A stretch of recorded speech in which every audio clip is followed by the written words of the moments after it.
Je vous fais une petite vidéo avant de faire la vidéo d'entraînement pour le mois d'avril. Donc dans cette vidéo, je vais vous parler de l'alignement, étant donné qu'on va travailler sur le plancher pelvien pour cet entraînement. Et l'alignement c'est important parce que justement, si vous êtes bien aligné, du coup vous allez avoir les bons muscles qui travaillent. Et par contre, si vous êtes mal aligné, le travail que vous allez faire ne va pas forcément avoir les fruits souhaités. Deux choses importantes quand on va faire le travail sur le plancher pelvien, c'est un peu comme quand on fait nos postures de yoga où on a une contraction et une relaxation. Là ce sera la même chose, c'est-à-dire qu'on va travailler et contracter le plancher pelvien et les muscles abdominaux transverses. Donc on va créer un effort, mais de la même manière, quand vous relâchez, c'est très important. Donc des fois on dit le plancher pelvien il n'est pas fort, etc. Mais en fait c'est peut-être qu'il est trop contracté tout le temps et du coup il a perdu de la souplesse et c'est aussi pas pratique et c'est pas efficace. Donc on a besoin et de la contraction et de la relaxation pour ces muscles-là aussi. Donc l'alignement c'est important et c'est un petit peu, là on va vraiment regarder l'alignement pour le plancher pelvien pour être aussi efficace que possible. C'est à peu près la même chose qu'en yoga avec un petit peu une différence que vraiment dans le yoga on va toujours chercher une traction de la colonne vertébrale pour commencer, c'est-à-dire que finalement on va même effacer la cambrure au niveau du bas du dos, alors que là vraiment on va essayer de garder la cambrure au niveau du bas du dos et de juste contracter les muscles transverses des abdominaux, vraiment comme si, on appelle ça plancher pelvien, mais vraiment comme si vous allez créer une base, un centre qui va pouvoir être un nouveau centre pour pouvoir aller vous étirer au-delà de ça. D'accord? Donc c'est vraiment stabiliser le centre de votre corps pour pouvoir vous permettre plus de liberté à l'extérieur. Ok. Donc premièrement, on va chercher l'alignement et le but justement de l'alignement, c'est de trouver la colonne vertébrale neutre pour être aussi efficace que possible, pour se connecter avec les abdominaux et le plancher pelvien. Donc on va venir d'abord debout et on va prendre un point de référence, c'est-à-dire le mur, ok. Et vous pouvez un peu vous amuser avec le mur, c'est-à-dire que vous pouvez vérifier les différents types d'alignement qu'on peut avoir, qu'on a un peu tous dans la journée. Ok, donc on peut avoir là le bassin qui tombe en avant, le poids dans les orteils, mais les épaules qui restent en arrière, forcément sinon on se casse la lunette en avant. Ou on peut avoir les fesses qui touchent le sol, le bas du dos qui se creuse, même la tête qui va en avant. On peut se retrouver vraiment tout enroulé, c'est-à-dire que là il n'y a même pas le bassin qui touche le sol. Okay, donc vous pouvez essayer de tester comme ça. Et là l'ouverture et un petit peu la fermeture. Okay. Et nous, du coup, la colonne vertébrale neutre, forcément, ça va se retrouver un petit peu entre ces deux-là. C'est-à-dire que vous avez les pieds contre le mur, vous voulez garder les fesses contre le mur. Okay. Vous avez une cambrure au niveau du bas du dos, donc le bas du dos va se cambrer. Et là, vous avez gardé les épaules contre le mur et la tête au mur. Et là, la correction qu'on va aller chercher, qui nous concerne souvent les trois quarts, ça va être la cage thoracique. Okay. Idéalement, donc je lève mon bras pour que vous puissiez voir, vous voulez garder la cage thoracique qui touche le mur. Okay. Et là, rien qu'en faisant ce mouvement-là, moi je sens tout de suite mon muscle abdominal transverse qui commence à se contracter et se connecter avec mes hanches. Okay. Donc, avec le mur, vous voulez à peu près avoir les fesses au mur, la cage thoracique, les épaules et la tête. Okay. Donc ça, c'est à peu près pour vous aider à trouver la colonne neutre. Même chose maintenant sans le mur, donc pareil, imaginez, on peut se retrouver comme ça. Donc idéalement, on évite d'avoir le bassin qui tombe en avant, le poids dans vos orteils. Et là, vous voyez, je ne l'ai pas fait très beaucoup, mais bon, souvent on a les pieds en canard aussi, donc vous pouvez essayer de garder les pieds parallèles. Et pareil, au lieu d'avoir le poids vers vos orteils, vous allez décaler le poids vers vos talons. Okay. Donc c'est pas juste le poids qui va aller dans les talons, ça va être vraiment le bassin, donc c'est la chose la plus lourde. Vous allez ramener votre bassin au-dessus des talons et le laisser sans rentrer vos fesses. Okay. Donc là maintenant pour un point de repère pour vous aider, ce qui est intéressant c'est de par exemple placer vos mains sur vos hanches et sur le pubis. Et pour connaître le bon placement du bassin, ça va être d'avoir ces trois points sur le même plan. C'est-à-dire que si le pubis va en avant, le bassin est trop basculé. Et même chose, si vos hanches vont trop en avant et que le pubis est en arrière, le bas du dos est trop cambré. D'accord? Donc le bassin, idéalement, il reste d'aplomb comme ça, sur un plan. Ok? Donc là, j'ai placé mon bassin.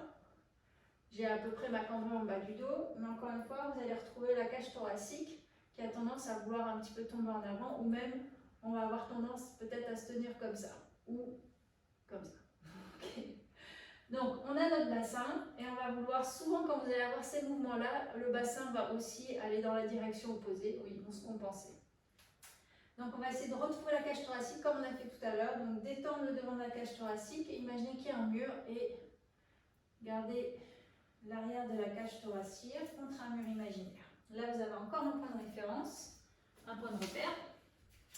Vous pouvez imaginer que vous placez, pareil, l'aplomb entre les côtes et l'os de la hanche. Donc là, mon bassin est en avant, mes côtes sont en arrière. Là, c'est le contraire. Et vous allez essayer de trouver les deux d'aplomb perpendiculaires au sol. Okay. Donc ça va vous donner à peu près le placement de la cage thoracique. Et après la tête, c'est pareil, moi y compris, souvent on a la tête qui tombe un peu en avant. Donc une fois que vous avez ça, vous allez essayer de ramener un petit peu la tête en arrière pour que la tête soit vraiment au-dessus du cou. Okay. Donc ça c'est quand on est debout. On va faire la même chose quand on est allongé. Donc vous allez retrouver le même endroit qui a tendance à vouloir compenser.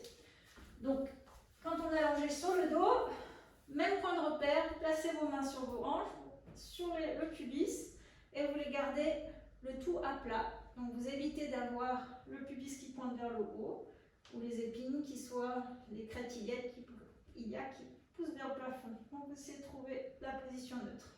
Okay. Quand vous êtes comme ça, vous avez votre cambrure au niveau du bas du dos. Okay.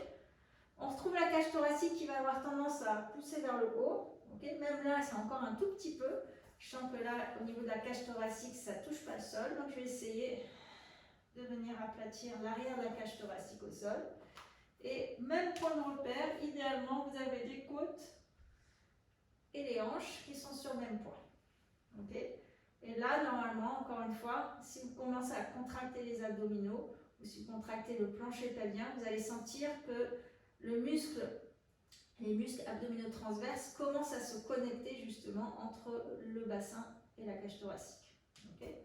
Donc ça, on va l'utiliser après dans les entraînements, dans les exercices. Donc c'est important à mettre en place. Ensuite, on a la position assise. Vous pouvez imaginer pareil. Donc dans la journée, souvent on est assis un peu n'importe comment, ce qui est encore une fois c'est logique et normal, vu qu'on bouge et on se fatigue. Donc, pour trouver la colonne vertébrale neutre quand vous êtes assis, c'est pareil, on va éviter d'être sur l'arrière des fesses et vous allez plutôt venir sur les os du cul pointu, donc les ischions. Donc, c'est plus facile de venir sur le bord de la chaise pour avoir vos pieds à plat au sol. Encore une fois, ici, vous pouvez avoir la cage thoracique qui pousse en avant un petit peu. Donc, vous allez essayer de ramener la cage thoracique au-dessus du bassin et ramener la tête au-dessus du cou. Ok, à peu près le même alignement.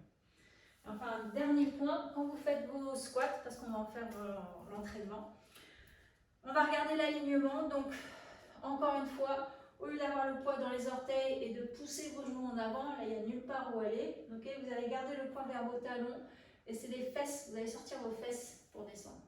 Okay, donc, c'est le bassin qui bouge, qui va en arrière pour vous relever ensuite. D'accord. Et ensuite, pour l'alignement, si vous avez les pieds un peu en dehors, c'est pas un souci.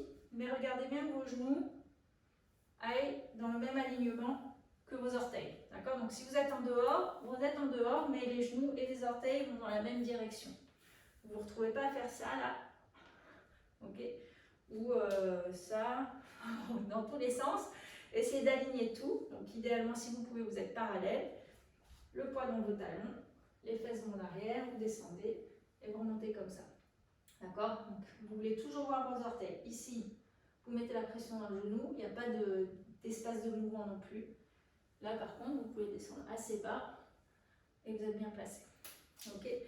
Même connexion entre la cage thoracique et le bassin, c'est-à-dire qu'idéalement, ça va bouger en bloc, okay, comme un corset. Et vous allez garder la même connexion les uns avec les autres. Okay. Donc maintenant, pour ce qu'on va faire comme exercice, donc comme je vous ai dit, on va travailler plancher pelvien.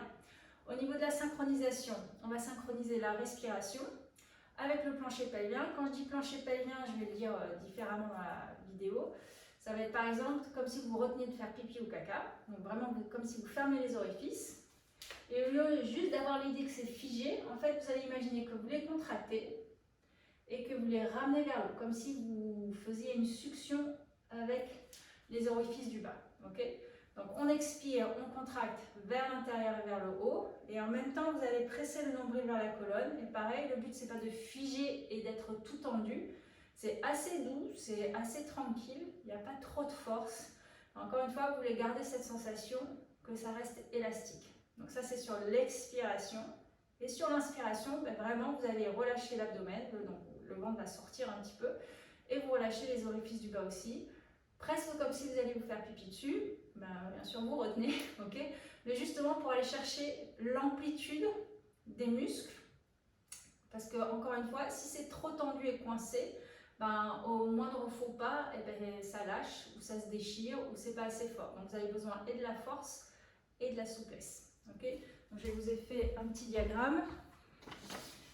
Hop. Donc ça c'est ce qu'on va travailler. Hop là. Ok.